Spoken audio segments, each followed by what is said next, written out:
सारे उलमाए किराम तशरीफ फरमा है, बहुत सारे मैं इनके हवाले से पेश कर रहा हूँ। खासतौर से यहाँ हमारे बिरादराने वतन जो हमारे हिंदू भाई हैं, मैं इनके हवाले से पेश कर रहा हूँ। बतौर समात फरमा लें कि एक दूसरे का हम सभी सम्मान करेंगे, सम्मान करेंगे। एक दूसरे का हम सभी, एक दूसरे का हम सभी सम्मान करेंगे कि झगड़ा न कभी हिंदू मुसलमान करेंगे, मुसलमान करेंगे।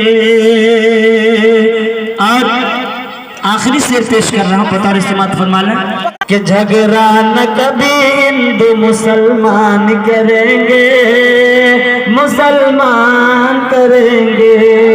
हौसला अफजाई के लिए बहुत बहुत शुक्रिया। और जो शेर पेश करने जा रहा हूँ बतौर इस्तेमाल फरमा लें, गीता और कुरान के हवाले से है कि कुरान का तुम अदब करो, गीता का करें हम, गीता का करें हम। कि कुरान का तुम अदब करो, कुरान का तुम अदब करो, गीता का करें हम। कि एक दूसरे का, कि एक दूसरे की मुश्किल आसान करेंगे, आसान करेंगे। झगड़ा न कभी हिंदू मुसलमान करेंगे,